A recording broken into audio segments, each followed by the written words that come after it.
Broadcasting Region 1. This is BBS.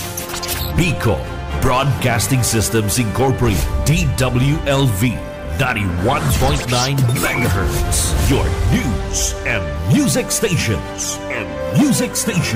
BBS. Basta Bareta. Sigurado.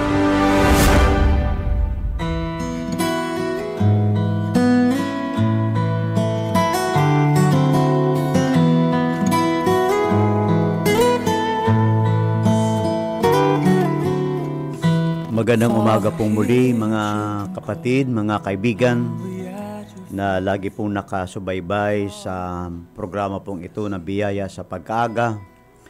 Ito po'y pagkakataon po natin, ngayon po'y araw po ng Biyernes, buwan po ng kasalukuyan. Salamat po sa dakilang Panginoon na pinigyan po tayo muli ng pagkakataon na mabangon sa magang ito na taglay po ang buhay at grasyang nagmumula sa ating Panginoon.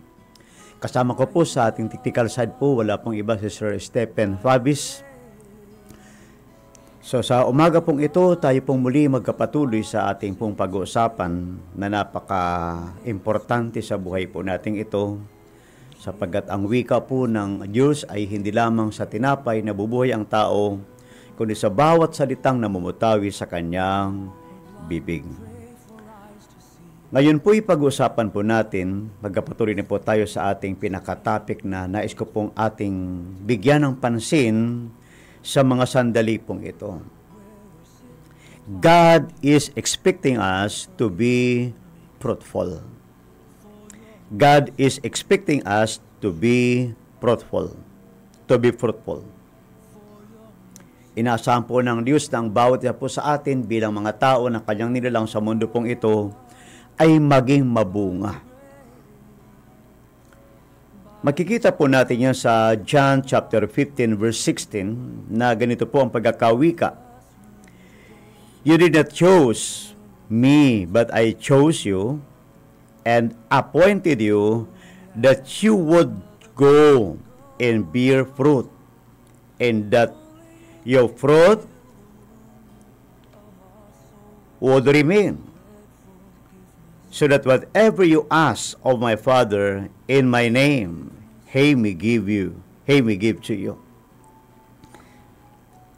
So ang talata po ay nagsasabi po kaagad na tayo po'y pinili ng Diyos, tinawag ng Diyos, at hindi po tayo ang pumili sa Diyos sapagkat wala po talagang taong nabuhay sa mundo pong ito. Sabi po ng Biblia na hinanap ang Diyos, kundi ang Diyos pa rin po ang kusang nag-abot sa atin. Kaya kung tayo man po ay mabuting tao sa panong ito, hindi po dahil sa tayo po'y talagay mabuti, kundi ang Diyos po na mabuti, ang siya pong gumagawa sa buhay po nating ito. Kaya kung bakit po tayo po'y nakakagawa ng mabuti, ito po ay dahil sa resulta ng kabutihan ng Diyos sa buhay po nating ito. Kaya gaano man po kaganda po ng ating nagagawa, lagi po nating tatandaan na ito po ay resulta lamang ng kabutihan ng ating Panginoon. Ngayon, God is expecting us to be fruitful. Inaasahan po ng Diyos yan sa bawat isa po sa atin bilang kanyang mga nilalang na tayo po ay magiging mabunga. Karamihan po sa bunga po kung ating mapapansin ang mga pananim po natin sa mundo pong ito, karamihan po ng bunga ay kapaki-pakinabang. Bibihira po ang mga bungang kahoy na hindi po kapaki-pakinabang. Karamihan po diyan ay kapakinabangan ng tao kung ating pong titingnang mabuti. Ngayon, pag-uusapan po natin, ano-ano po ba ang mga bungang itong inaasahan ng ating Panginoon? Siyempre, halimbawa, kapag ikaw po ay nag-apply ng trabaho, ang in-apply mo pong trabaho, ang iyong amo ay umaasa po siya na mayroon kang magagawa. Mayroon kang maitutulong sa pag-angat ng kanyang company, kung ikaw ay nasa company, at sa pagiging mahusay na manggagawa na makakatulong ka sa pag-unlad ng kanyang company. Ngayon, Ano-ano po ba ang dapat nating makita sa mga tao po, lalong-lalo na po sa atin ng mga tao na kumikilala at mayroong sinasabing Diyos sa buhay po nating ito? Ano kayang mga bunga po ang inaasahan ng Diyos sa atin na dapat nating ipakita? At hindi lamang para ipakita, kundi yan po ay maging nature ng buhay nating ito. Sa tahanan man, sa school man, sa trabaho man, as much as possible. Ito po ay ating mapagyaman saan man tayo naroroon. Tingnan po natin. Dito po sa Ephesians chapter 2 verse 10, ganito po ang sinasabi. For we are His workmanship, created in Christ Jesus for good works, which God's prepared beforehand so that we would walk in them. So, ang Ephesians po, sabi po ni Pablo sa mga taga-Efeso, tayo ay obra maestra ng Panginoon. Ikaw ako ay obra maestra. Kumbaga, ikaw ay isang napakahalagang nilalang na hindi tayo pares na mga hayop sa mundo pong ito, na kapag ka namatay, wala na pong saysay. Tayo po bilang mga tao ay workmanship, created by God in Christ Jesus. Para sa ano? To good work, to do the good work. Sabi po ng Ephesians. Dagdagan pa po natin, Ephesians 6:19. So, don't get tired of doing what is good. Sabi po ni Pablo ulit sa mga taga-Galatia. Don't get discouraged and give up. For we will reap a harvest of blessings at the appointed time. Sabi po ni Pablo, huwag tayo ang wika ay huwag tayong mapagod sa paggawa ng mabuti.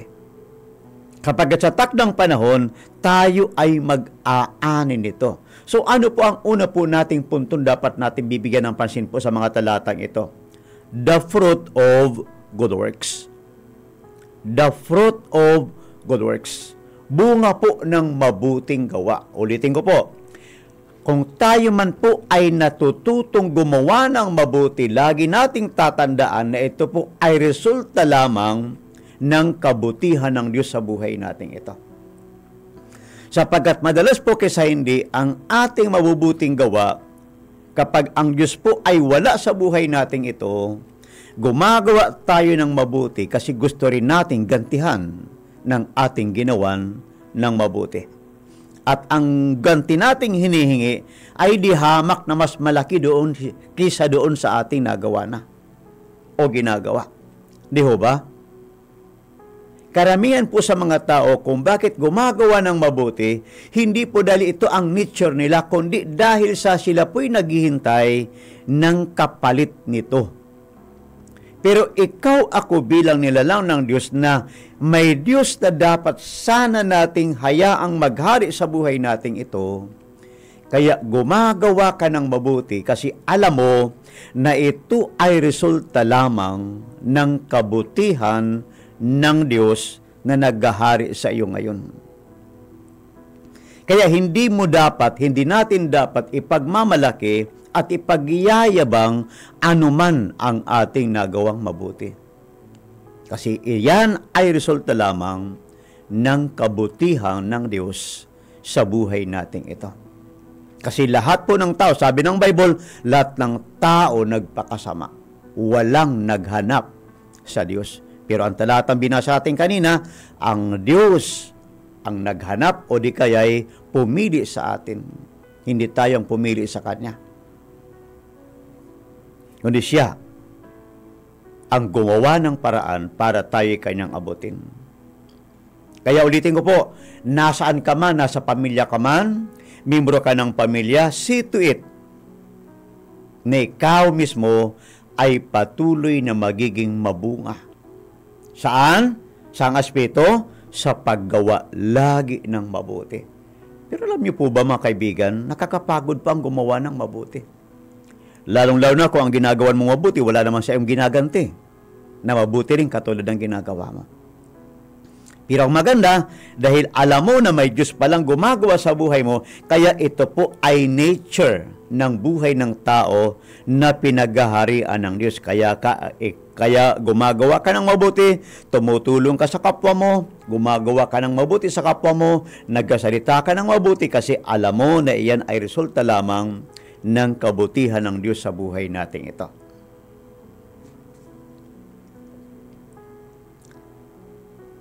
Galatia 5:22-23. Ito po ang ating mababasa po rito. But the fruit of the Spirit is love, joy, peace, patience, kindness, goodness, faithfulness, gentleness, self-control. Against such things, there is no law. Sabi po ng Bible, ang bunga ika ng alin? Ng banal na Espiritu. Kasi nung ang Diyos po ay simulang maghari sa atin kasi pinayagan natin siyang gawin natin siyang Panginoon ng buhay natin ito, ang banal na Espiritu po ay nanahan sa atin. Kaya kung ang banal na Espiritu ay nanahan sa atin, ito po ay may resulta. Ano pa ang resulta po nito? Love, joy, peace, patience, kindness, goodness, faithfulness. Kaya saan ka man maparoon, tinitiyak mo, may nakakakita man sa wala, ikaw ay gumagawa pa rin ng mabuti. Nagiging peacemaker ka. Bakit? Kasi ang ikalawa pong bunga ay tumutukoy po sa the fruit of the Holy Spirit. The fruit of the Holy Spirit. Yung bunga po ng banal na Espiritu. Anong bunga? Pagmamahal na hindi ka humihingi ng sukli. Kaya parang katulad natin mga may asawa na. Minahal natin ang ating asawa hindi dahil walang dahilan. Minahal natin sila kasi sila yun. Hindi dahil sa sila'y maganda. Kasi alam nyo, kung mamalin mo lang na siya dahil maganda siya, naku, nagkakamali ka. Darating ang araw, hindi na siya maganda. Darating ang araw, magbabago ang kanyang figure, even her physical body. Magbabago yan. Tama? Pero dahil sa ang may bunga tayo ng banal na Espiritu, kaya lumipas man ang panahon, ganun pa rin ang nasa ating mga puso, nasa ating kaisipan. Nagiging tayong pacemaker, mapasensya ka, may kabaitan kang taglay, hindi yung hiniramang kabaitan kasi alam nyo ba may mga tao po na kuminsan po ay nagiging mabait dahil lamang sa kanyang adhikain na gusto niyang makuha. Ganon. Faithful, yun pala, fake ang kanyang pagiging faithful. Pero alam nyo ba, ito ho yung isa ho sa mga mahalagang factor sa buhay nating ito. Sa buhay nating ito. Kaya nga po ang totoo po mga taong may Diyos na naghahari sa kanila, hindi ho mapepeke ang kanila pong ugali, hindi ho peke. Natural po yun. Yun po ang maganda po riyan. So, the fruit of the Holy Spirit is very much important to each and every one of us. Sa mag-asawa, mahalaga ho ito. Lalong-lalo na. Sa mga trabahante, mahalaga ho ito. Sa lahat po ng buhay ng tao. Kasi po, alam niyo po, ang salita po ng Diyos ay hindi lamang po ito tumutukoy sa mga taong may takot sa Kanya. No. Lahat po ng tao hanggat maaari. Mayaman ka man, mahirap ka man, may pinag-aralan ka't wala. Lahat po ng tao, wala pong pinipili. Dahil ang salita po nga po ng Diyos, ito po yung pinaka-manual ng buhay ng lahat ng tao. Na dapat nating bigyan ng pansin, limiing mabuti ika nga po. Okay. So, ang una po natin pinag-usapan, the fruit of good works. Ikalawa ho, the fruit of the Holy Spirit. Nakadalawa na po tayo. Iyan po ay mga bungang dapat lagi po nating tinataglay saan man tayo naroroon, anuman po ang ating ginagawa, yun pa rin po tayo. Kung bakit? Kasi yan po ang inaasahan ng Diyos sa atin. Habang tayo nandito sa mundo pong ito, mahalaga pong ating mapagyaman ang ganong mga bagay. Okay. Tingnan po natin ang pangatlong bahagi. Kung bakit ang Diyos ay umaasa po sa atin na tayo po ay maging mabunga.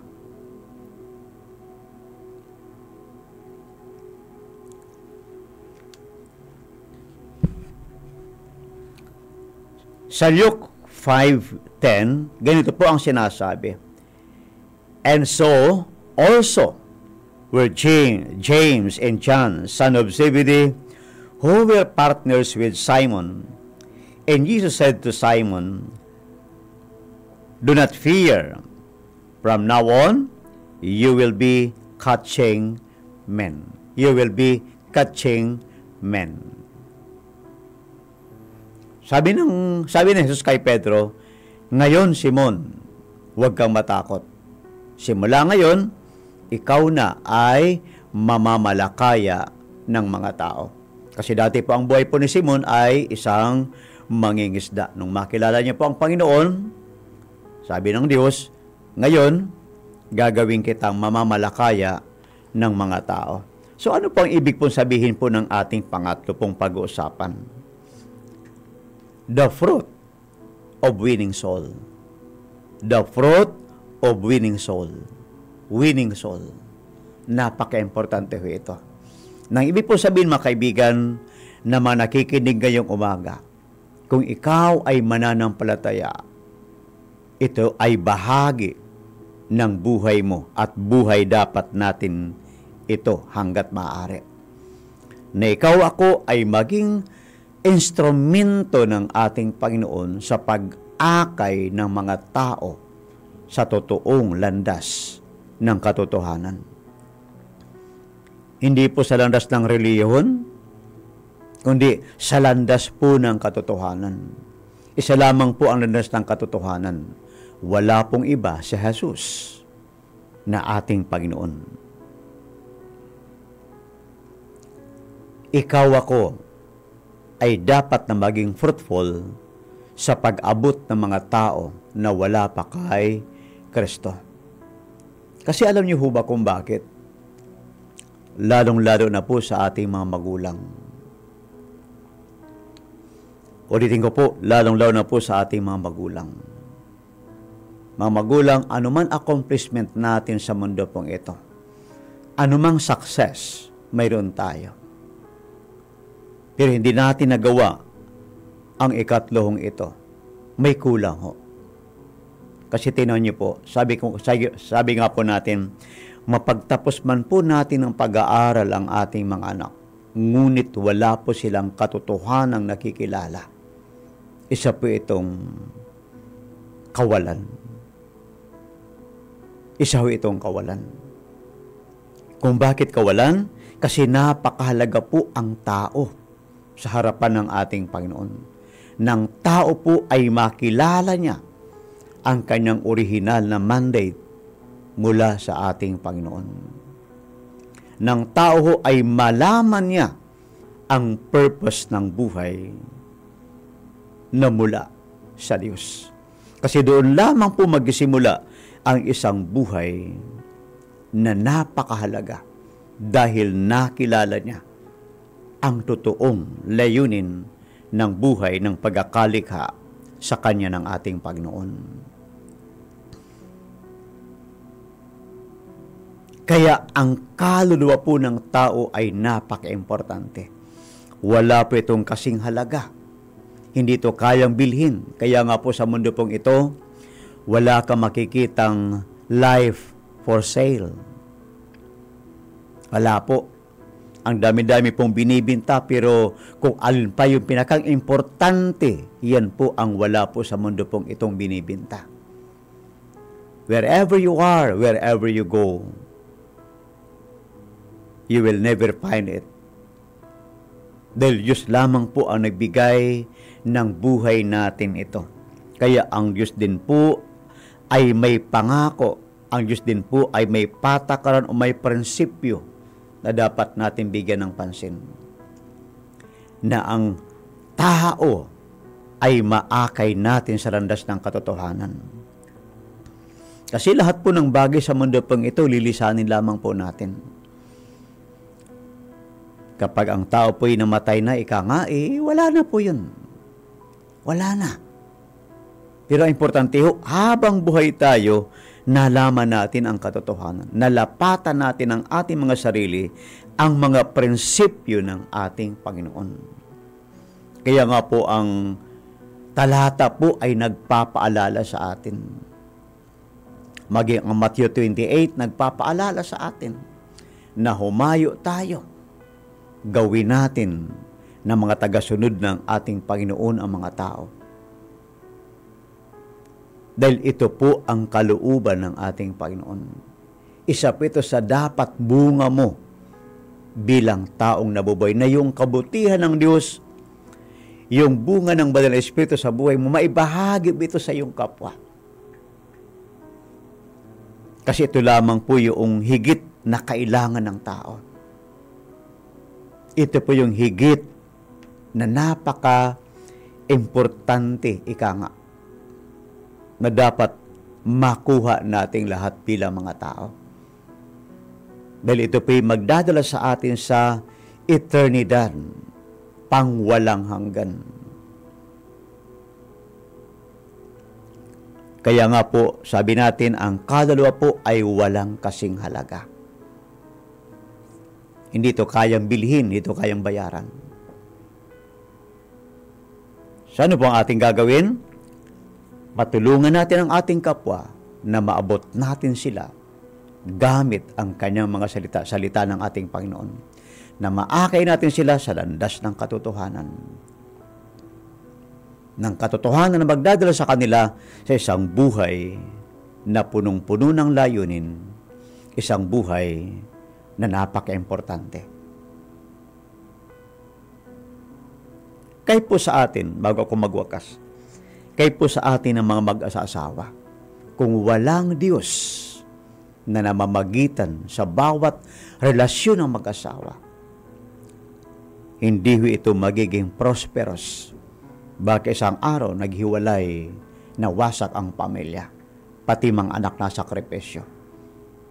Pero kapag ang buhay natin ay pinaghaharian ng Panginoon, napufulfill natin ang purpose ng buhay, magiging makabuluhan ang bawat bagay na ginagawa natin, makabuluhan ang bawat aspeto ng buhay natin ito. Dakilang Ama, muli po kami nagkapasalamat sa pagkakataong ito. Sinasamba ka namin, dinadakila sa panahon na meron kami ngayong umaga. Pagpalayo pong muli ang bawat pamilya na dumating nawa ang iyong paghahari sa mga tatay at nanay, sa mga anak, upang magawa ang iyong kalooban dito sa lupa, katulad ng sa langit. Pagpalayo niyo po ang magkatrabaho, mga nasa tahanan, nasa school, saan man pong lugar na pupunta po ang bawat nilalang po ninyo, maging po ang aming bansang Pilipinas, i-bless po ninyo. Mangyari po ang aming pagsamba, ang aming parangal ay sa inyo lamang, O Diyos na makapangyarihan. Pagpalaan niyo pong muli ang maghapong ito na kami po'y mabuhay sa ilalim ng iyong paghahari. Magawa namin ang iyong kalooban sa pangalan po ni Jesus naming Panginoon. Amen. Ngayon po, ang susunod pong programa sa istasyon pong ito ay wala pong iba, ang Kakampi Network News. Pagpalain po tayong muli ng ating Panginoon. Ito po si Pastor Enteng, Reyes ng Dayangdang, Naga City.